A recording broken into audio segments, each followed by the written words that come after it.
Karuna karo patrape sengkuni tak kerke ning neraka jahanam kowe.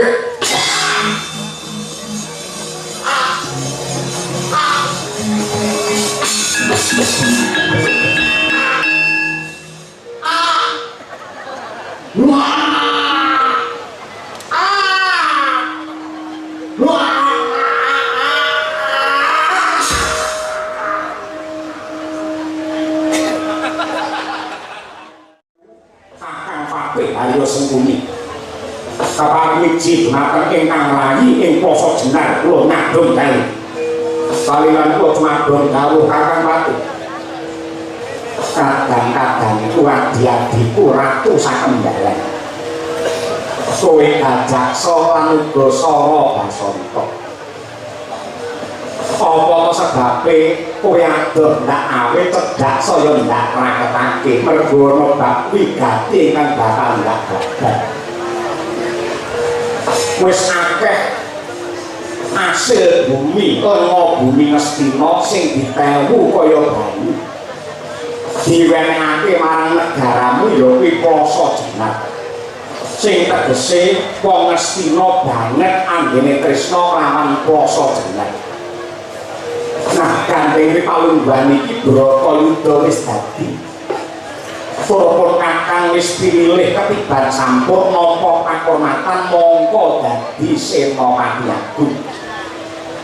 Kula kang mangkono ri palungguhan iki genti tak jaluk labuh-labuhmu Darma Bekti marang para warga Ngastina. Mligine marang panjenengane anak Prabu Duryudana. Sing dadi Senopati Agung Patih Sengkuni wadine Senopati Pengapit Gajaksa lawan Sara Basanta. Yen dhewe kados mekaten betulan sendika wis tak kendhali. Bidal bincang menapa Kakang Pati? Nadyan kok rambatan tindak sambung bercolok liwat dalan sisih etan muga-muga men nemu bejo lan kamulyan.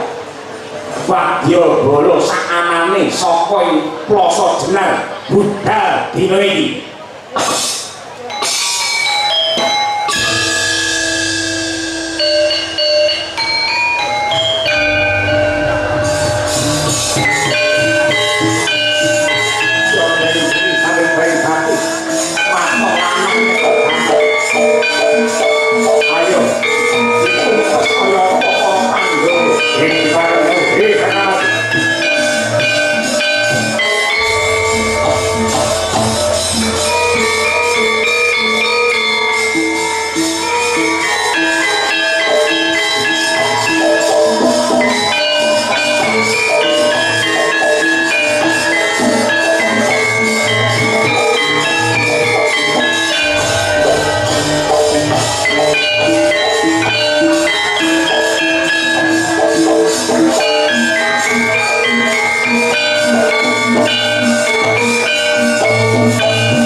Hãy subscribe cho kênh Ghiền Mì Gõ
để không bỏ lỡ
Aku tenang. Apa gue?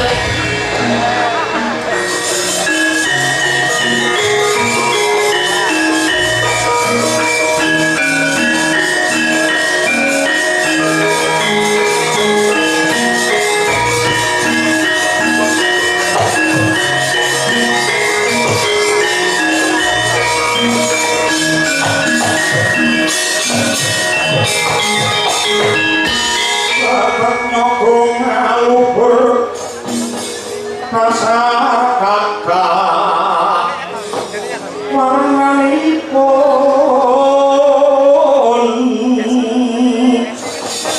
Kanjeng Sri Lokati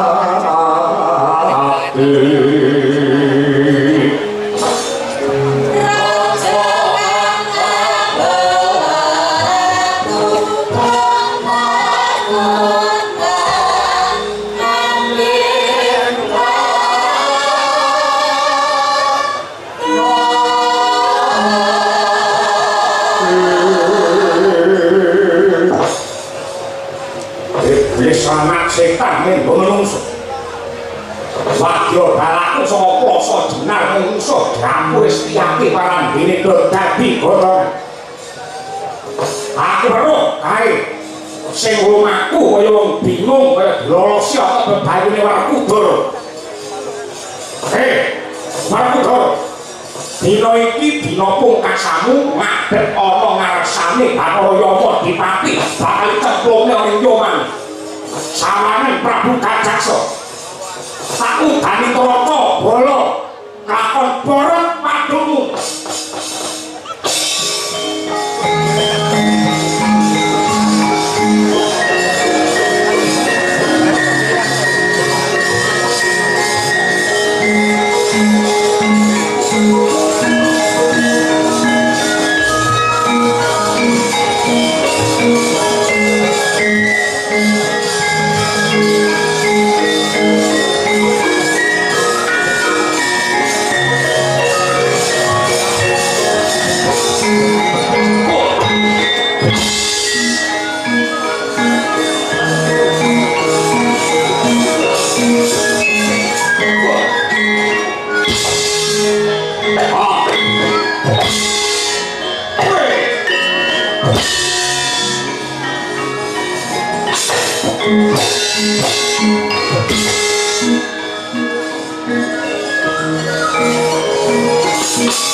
Senopati prajurit mesti mau pirang-pirang yen kowe adu arep karo Prabu Gajahso ora bakal ono menangi janji ora yen kedekake kokok gete ora mutar dadi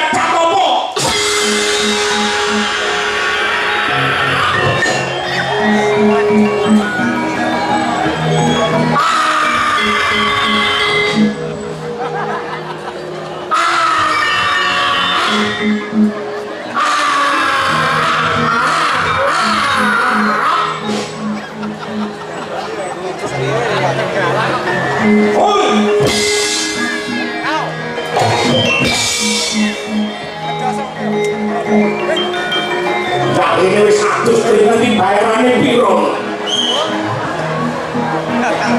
Oh.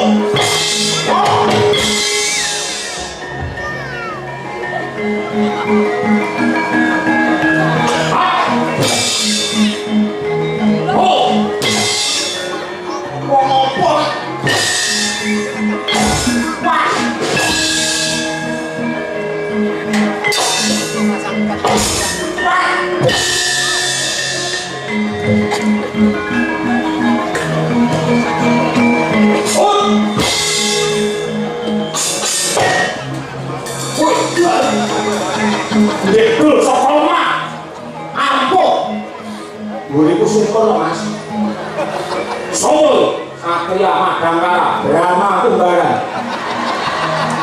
Brahma Solo Brahma Kumbara iki kakange si pedang setan sing jenenge Mantili duwe pedang setan nyakali Digdaya iso ngalahake sing jenenge Lasmini nang Lasmini kedanan karo aku Brahma karo Lasmini padha karo dalange karo Sindhen Kesi apa men karo bangsa kono-kono kuwi cekel aku lairmu bareng karo radio ya sak batrene mas wah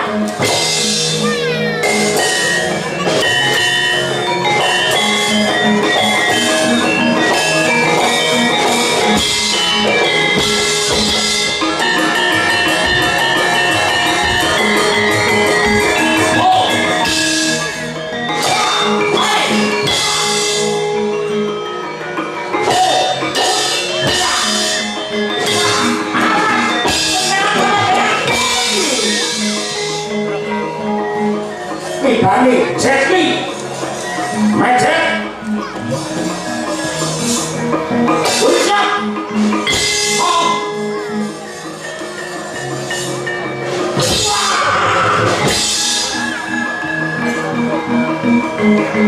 Soy, Preman Sumarata, aku mengenali ini pasar, anaknya hilang nyawamu, Suramrata, Jayabrata, debutan aku. Sanyu Tomoro sakit uri ampian kaya wong dono rebutan kaya wong jangan mati ora bakal digrek puluku salonggo maju para ngaso takon mati dening kowe aku nggih maju para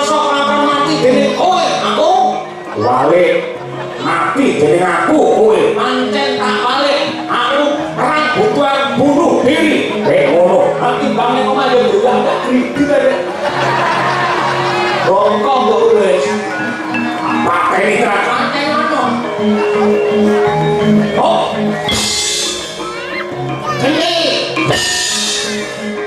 Geli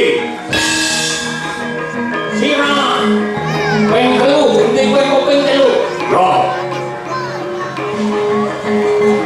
Nah Pecah Udah bobo Pecah Udah bobo Bisa gas Sikar sirah Udah bobo Ampun tenang gue Gandeng gue sekti mau bunuh tak dongake dadi ratu yang boleh didukun nah kalau kok besok mati untuk swarga aku njaluk pamit Gusti aku nganteng kowe lunga ngopo iku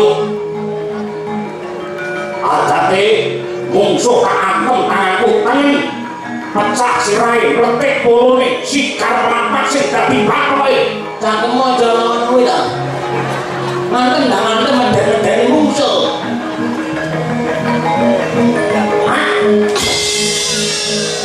Pecah. Paham tenan. Pindungkas. Oh. Pecah. Sandas. Pecah.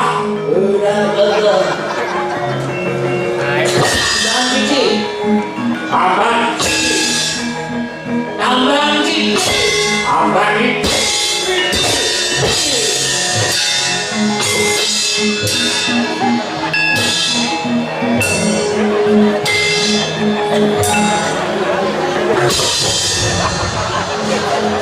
Nyaki itu mau beda nyaki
aku njaluk ngapura aku ngaku kalah Werkudara aku ngaku kalah Kakang Gajaksa piye Kakang mongko adate Werkudara yen nyandak musuhe tangan kiwa tengen mesti bakal aku karo kowe didu sirah padha sirah cangkemmu aja ngelekne didu tenan adate mesti didu lan ngeleke didu ala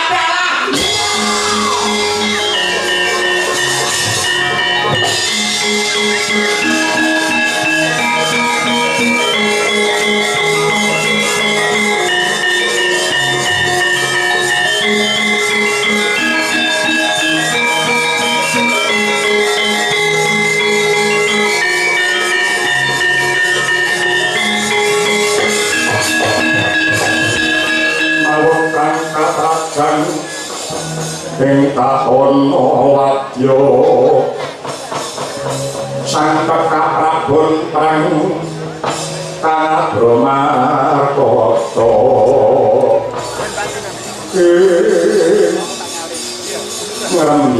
kakyang cacah nyodo kakyang jiwa wadya bala saka Plasa Jenar kakengkok ing Panca Dayobayani Domlinjani klebu adiku sakloron gajak sosoro basanta ndak domo ndak gul-gulke parandene malah pecah sirahe kaya mengko mergo kakrajan kridane Werkudara Werkudara jantung pilu sirah sawangen Senopati Agung Ngastinapati Harya Sengkuni kowe menang karo Harya Sumerak sembah saci dela banyu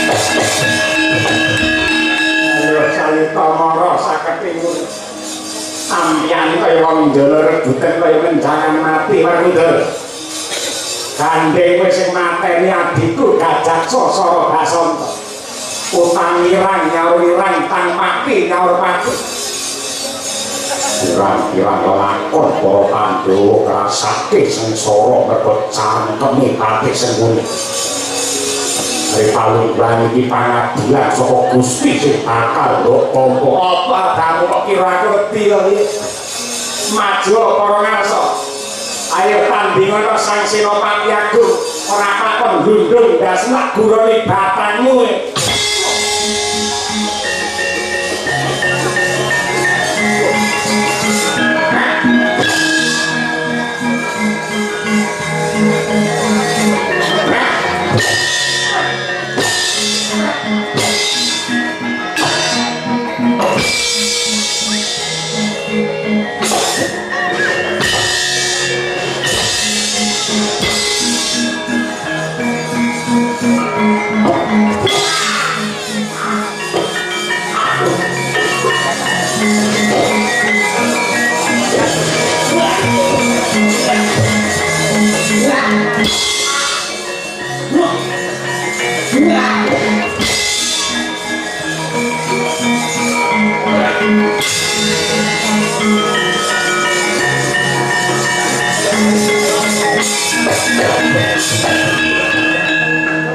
manut petungmu Sengkuni mesti mati nyatane salane ora mati aku isih urip mergo saben-saben aku mati mesti tak golekne korek tak sumetne terus ngerokok kedal-kedul sawangen Werkudara kowe kecilik Sengkuni isih urip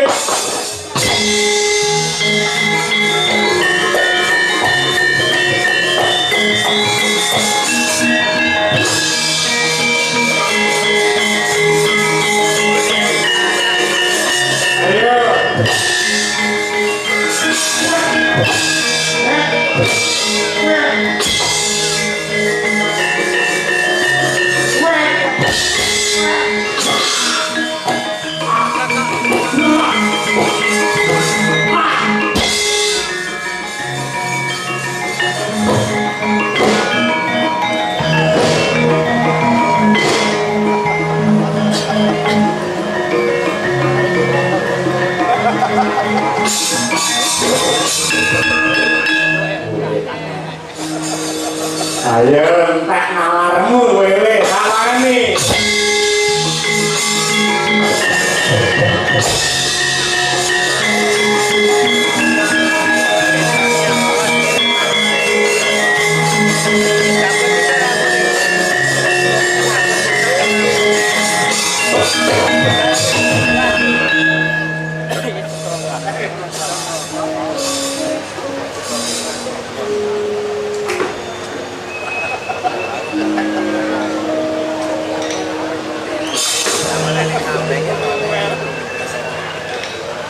Betul. Nun. Ate Sengkuni. Pripun? Duit sedaya ngitak-ngitapi kok saged saben-saben tak tibani uku Pancanaka mutar tali mrikene pati sing muni niku yo tek nolong patek mula kuwi nanti aku bingung kami gila musuh karo pati ayo suran lajeng samangke kersanipun bapakmu kon rene bapak sinten Pak Supran Suwanda betul bapakmu Semir kon rene saniki yo lha niki bapak pun teko mumpung dereng tilem jak jagongan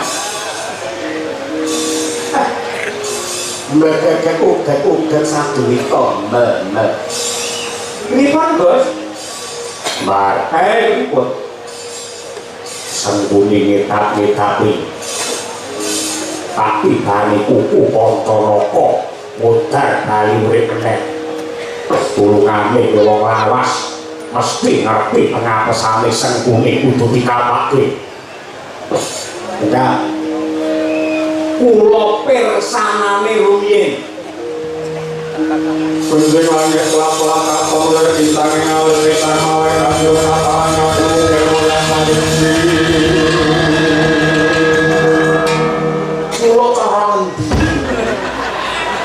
kok sak nada lah sing jenenge pakiran padha iki ngono kuwi upamane wilah liyane roki lan jeng iso sulung ilang ndi gadet las luwih lah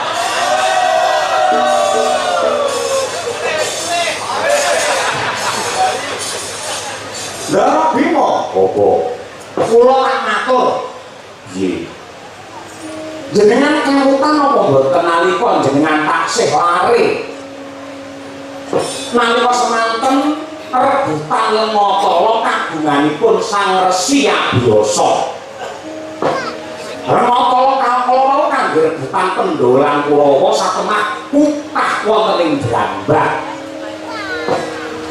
nalika semana para Pendolan Kurawa padha bingung lah pake Sengkuni nika tanggap ing sasmita ngerti yen Lengatala kutah lajeng Sengkuni gulung wonten ing Brambang dados awake Sengkuni nika wiwit saka pucuk rambut nganti jempol sikil sedaya kawratan Lengatala kalepetan Lengatala mongko dayane Lengatala lamun lawak niki klepetan Lengatala ora bakal tegas gaman apa wae yen perlu gawan kayangan gaman Suralaya ora bakal bisa tumama napa malih mung kuku Pancanaka Sengkuni nika ora iso mati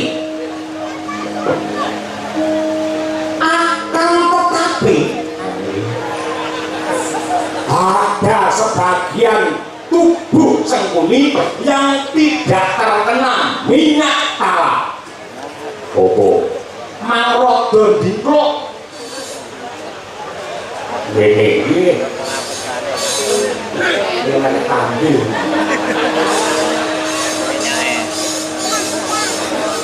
ada sebagian yang tidak terkena minyak talak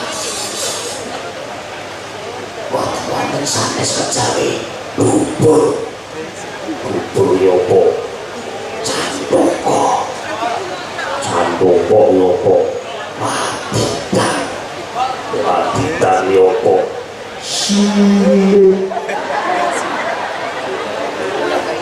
waton ngeniku mati bani kuku kacamata Pancanaka wonten kliwon legi waton ngeniku mati bani kuku sampean tek Sengkuni ora mati kula mangseneni omong mau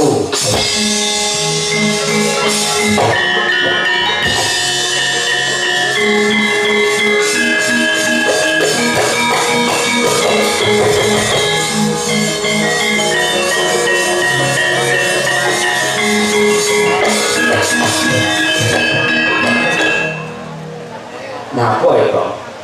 Armane amplop apa piye? Ngene iki jenenge nade ora dile mapan gondi. Iki mau Ndara ngerti apa sing dibisike Bapak Semar. Kowe ya ngerti apa sing dibisike Bapak Semar. Wong prampat sih ora ngerti go bagong tok. Diarani aku wong ketok malian ngene. Apa to? Sing dibisike Bapak Semar ning Ndara apa? Kuwi ngelmu dhuwur, ngelmu luhur.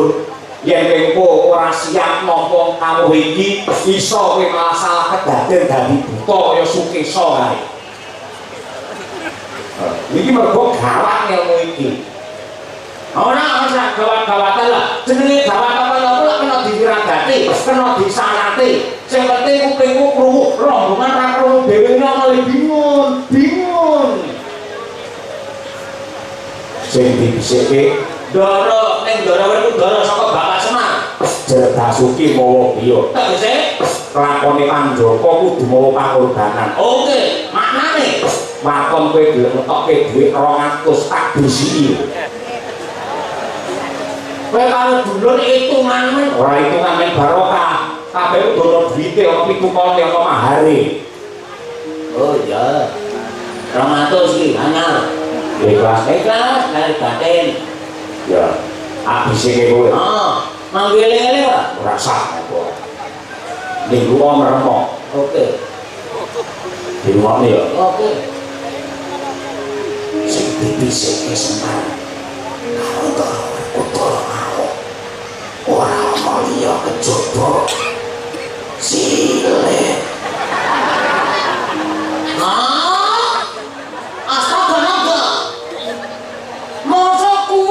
Mbok picek ya kuwi.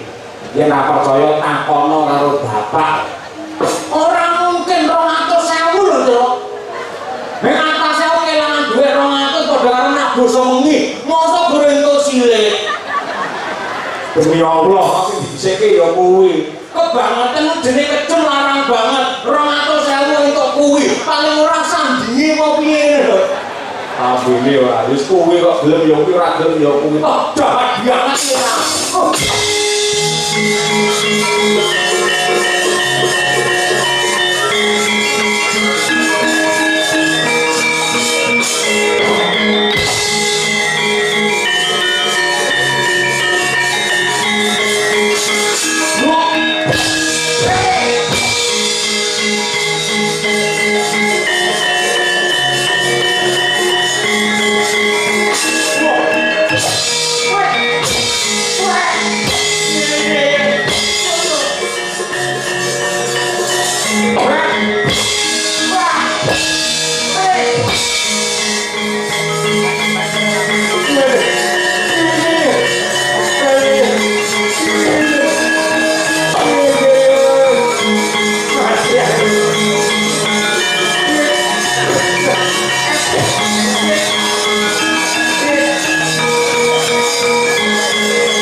Ngendi ya ampun gede tuwa anak wis 3 mosok ora roh sampeyan iki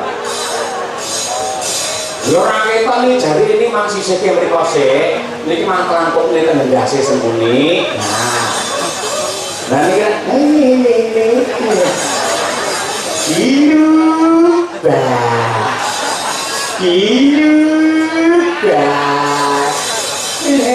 antang-antang bilang cinta-cinta kaki lebar ini gale sih nanti kaya ngono ilang temenakan den piye iki mati bani kuku pongso napa niki ketok ngecil gogro sama niki ketok mencak-mencet iki lha niki mencak-mencet iki ora mati bani aku jalan ngapur kuda aku rumangsani luput aku rumangsani kleru wong ngandur bakal mundur karmo sing do sandang mati dina iki mati sengkuni aja rekruter buta tenan aja rekruter gendang gentenan kancane dan blus ngoten ndang bayar lho yen mau dipandeng ngerti-ngerti isu cilaka sampean ora. Pirang-pirang lakon Pandhawa lemahe karuna merga patrape Sentuni. Tak kerke ning neraka jahanam kowe.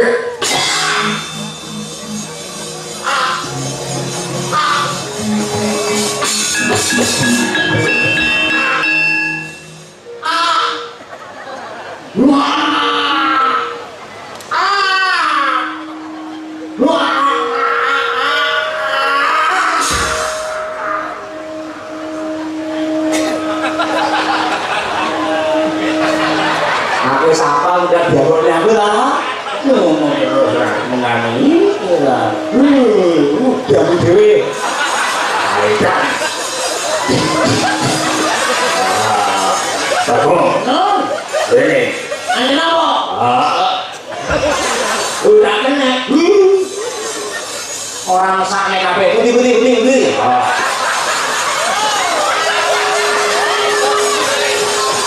Napa-napa kula niku ngeten niki dikeki apa gelem ngeten iki. Kok nggak mangke napa kemana kula punya wangi men sing kates kanku saya seneng kali kula. Manggunake ya kula sakinah mawaddah warahmah. Ayo. Yang lahir kawane anakmu kulite kaya sebrakos. Wadah kuwi.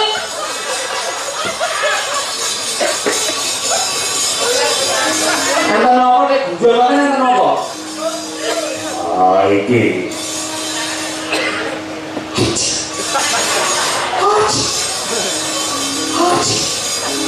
Gila ini kan iso mriko.